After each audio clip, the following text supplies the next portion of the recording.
Hello, this is Digital Accessibility, the people behind the progress. I'm Joe Walensky, the creator and host of this series. And as an accessibility professional myself, I find it very interesting as to how others have found their way into this profession. So let's meet one of those people right now and hear about their journey.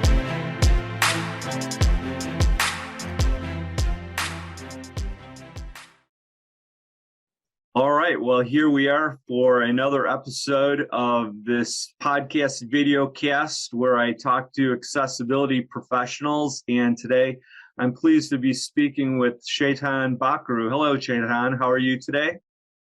Hey, Joe. I'm doing great. Thanks for having me. I'm at my Seattle home office near the Seattle headquarters of Blink. Where are you talking to us from? I'm in Cypress, California, in the southern part of the state in Orange County. Well, I'm not familiar with that particular town. Where approximately is it related to say Los Angeles? It's just outside of Los Angeles County, so it's in between the cities of Long Beach and Anaheim, maybe about 20 miles or so from LAX airport. Oh, all right. Excellent. Well, thanks for electing to chat with me for a little bit today. So maybe we could start out with you just talking about what your current position is and the type of work that you do. Sure. So I'm a senior accessibility specialist at JPMorgan Chase, and my job pretty much involves serving in an advisory role, coaching and guiding product teams on how to meet accessibility requirements. So I've worked with various roles like designers and developers, quality assurance testers, and various other folks, making sure that they understand and have the support they need, understand what's required, and have the support they need to do their job, make our products inclusive and accessible. All right. Well, we'll delve more into the details of what you're doing right now. But one of the main purposes of this program is to help people learn about the different ways that accessibility practitioners have decided to make this their life's work or a significant portion of their life's work. So, why don't you just talk about your own experiences with accessibility, and we can kind of, start wherever you want, and then, move along those milestones until we get back to where we are today. I'm sure. So I actually ended up getting into it because when I was a kid, I faced various challenges in school, getting accessible materials and being able to participate in extracurricular activities and that sort of thing. It was a challenge, and several opportunities that I missed out on because of that. I've been totally blind since birth. I have a condition called Peter's anomaly, which is where the front of the eye doesn't develop well prior to birth, and so I use a white cane to travel, and I use various assistive technologies to use a white cane. I use a white cane for traveling, as well as GPS apps to get around. I use screen readers and braille displays on computers and mobile device, that sort of thing. And when I was in school, especially mathematics was a challenging subject for me. I had to get a lot of help from both my parents as well as outside tutors and that sort of thing. And then I wanted to go into the software engineering field because when I was growing up, that was a time when assistive technology really started to take off. I mean, the screen readers were just coming out at that time. People were moving from DOS to Windows and that sort of thing, and it was an exciting time. And so I decided to go into software engineering, just because I love tech.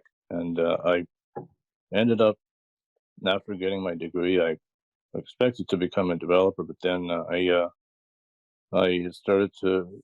I worked. My first job was at National Industries for the Blind in Northern Virginia, where I was an IT help desk specialist, and then I ended up discovering that there were jobs in accessibility, and I didn't know exactly what that entailed, and so I started to research it more. And uh, I started reading the standards like Web Content Accessibility Guidelines from the World Wide Web Consortium and that sort of thing.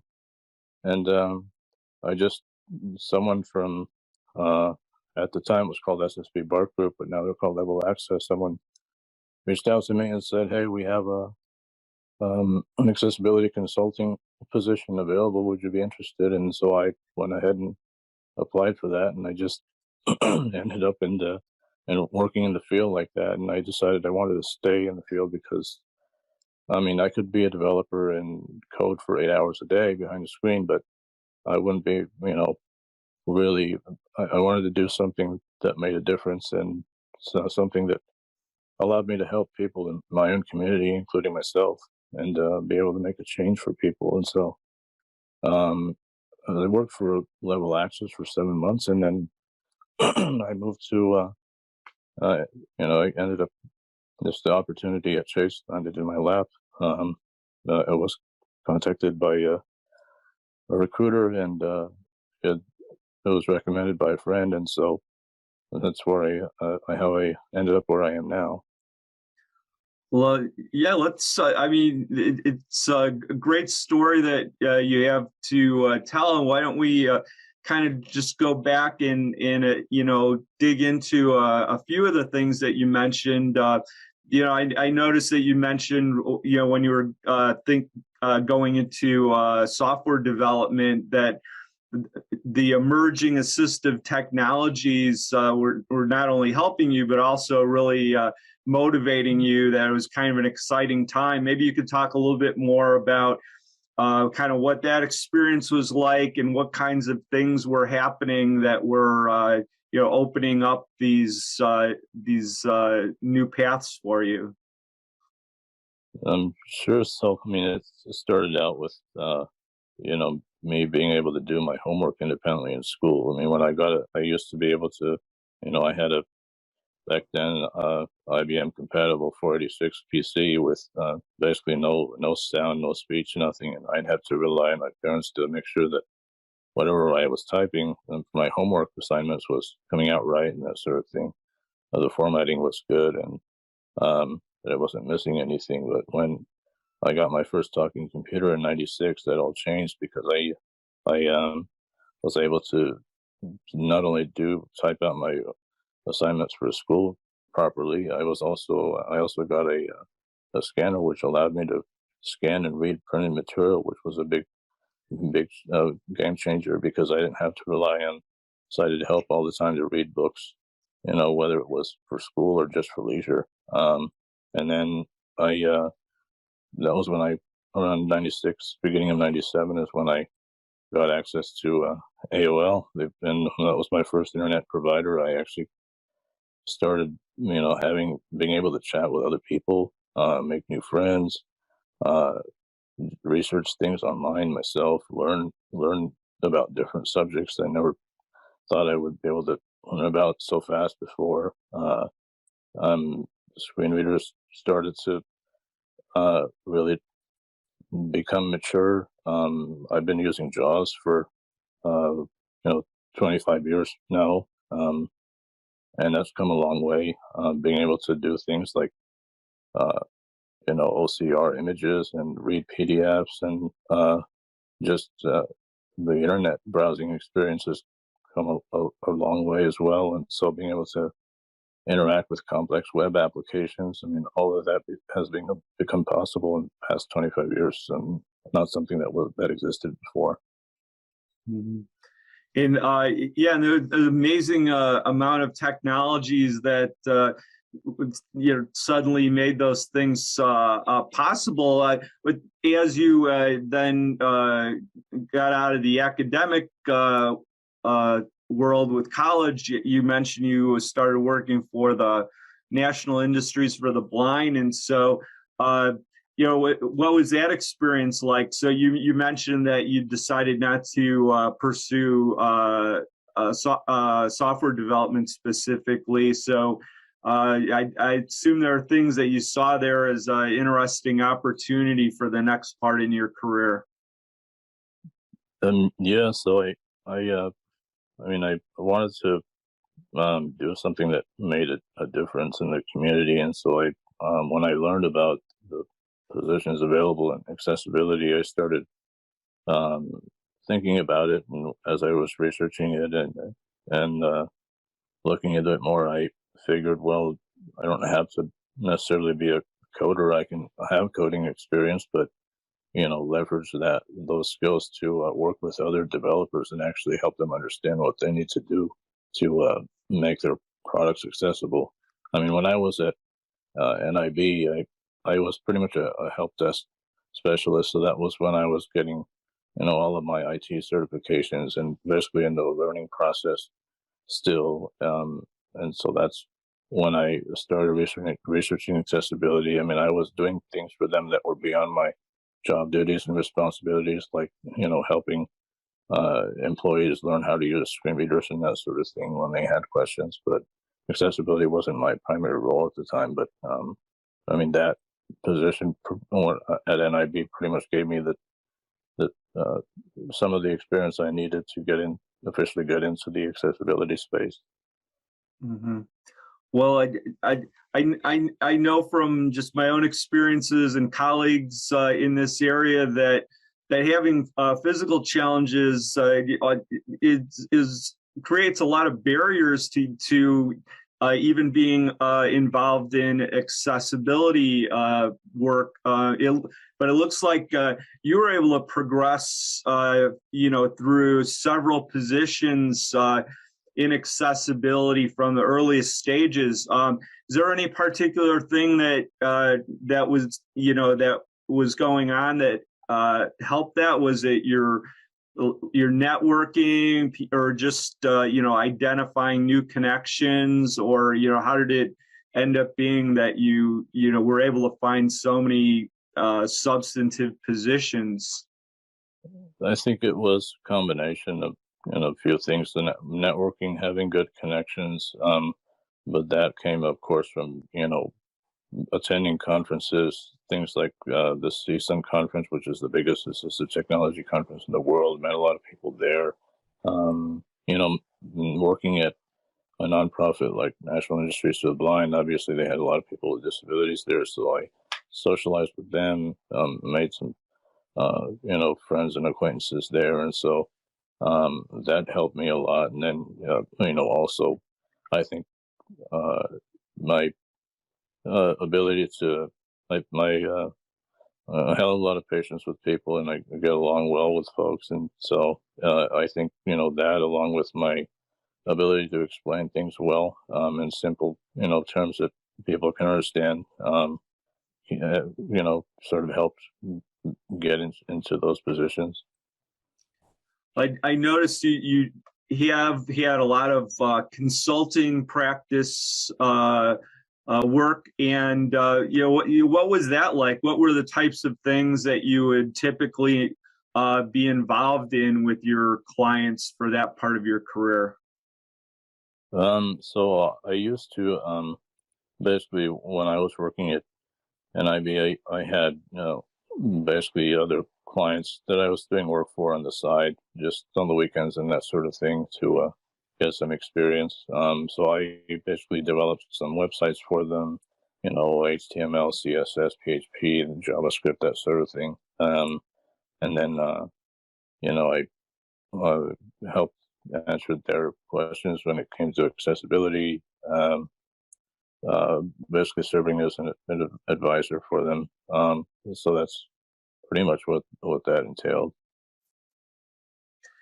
And that kind of brings us up to where we are today with your current position, JPMorgan Chase.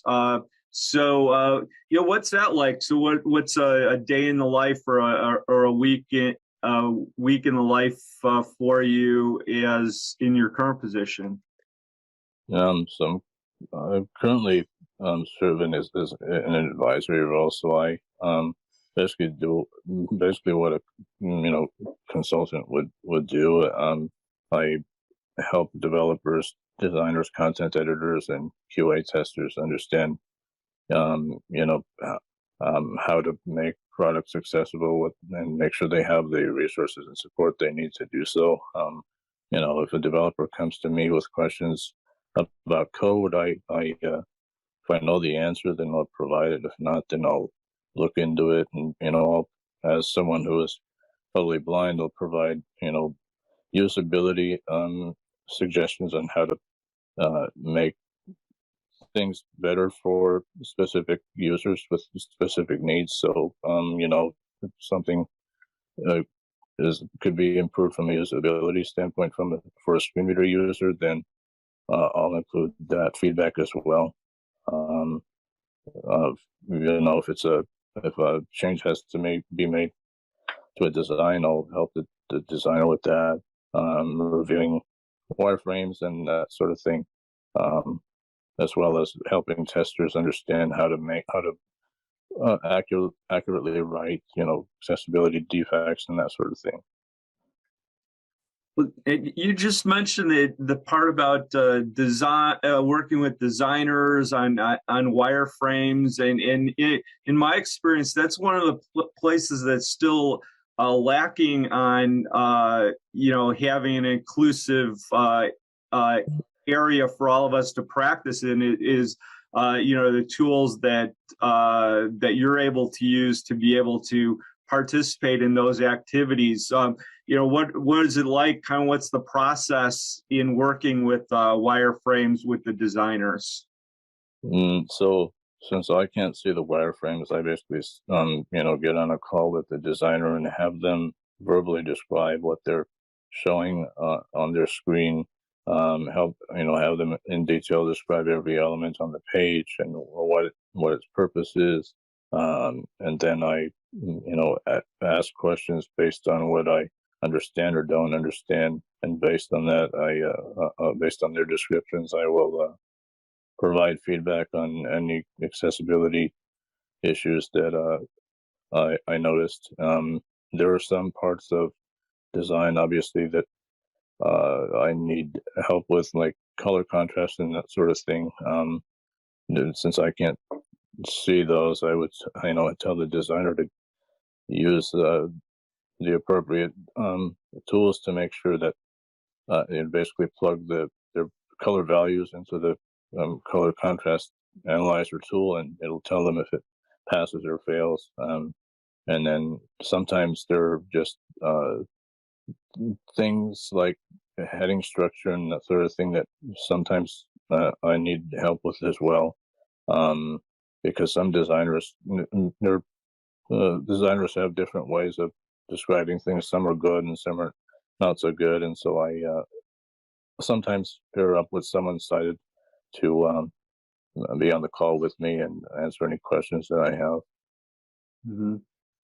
And how is it set up there in terms of the teams that you work with? Do you use your expertise across different parts of that very large organization, or are your skills more in like one vertical area or a certain department or division of Chase?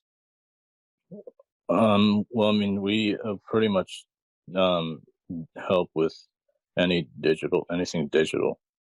So I'm part of the digital accessibility team, and so we also only do customer-facing stuff. So anything related to internal employee apps and that sort of thing, there's a separate team that does that. All right, and when I started, I really started working with accessibility about 20 some years ago. I hadn't had experience with it before then, but as I got involved, it seemed like, a lot of very interesting and amazing things happened over that 20 years. But I also, look back, and I kind of thought we'd be farther along than we are in terms of digital accessibility. And so, I was wondering kind of what your feelings are on that, and maybe, what areas you think are ones that we still have to pay a lot of attention to moving forward for improvements. I I think, well, obviously mobile devices have come a long way in the past decade. They're widely used, so sometimes a lot more than laptops even. I think some more attention needs to be made, given to mobile accessibility. I mean, the WCAG 2.0 standard came out in 2008, and 2.1 came out in 18.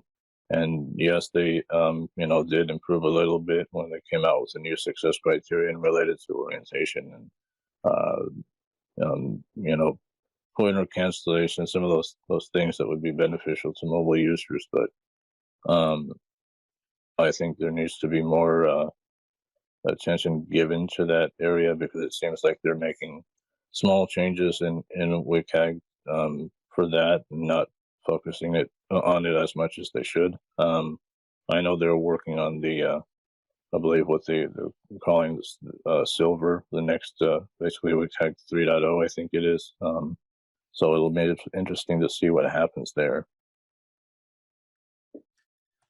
Well, Shaytan, I want to thank you for taking the time to meet with me and share your experiences. It's been very interesting for me, and hopefully I'll be able to meet you at a future CSUN event when we're actually able to do that in person again.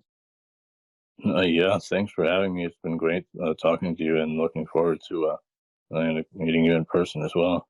I will be at the CSUN this coming year.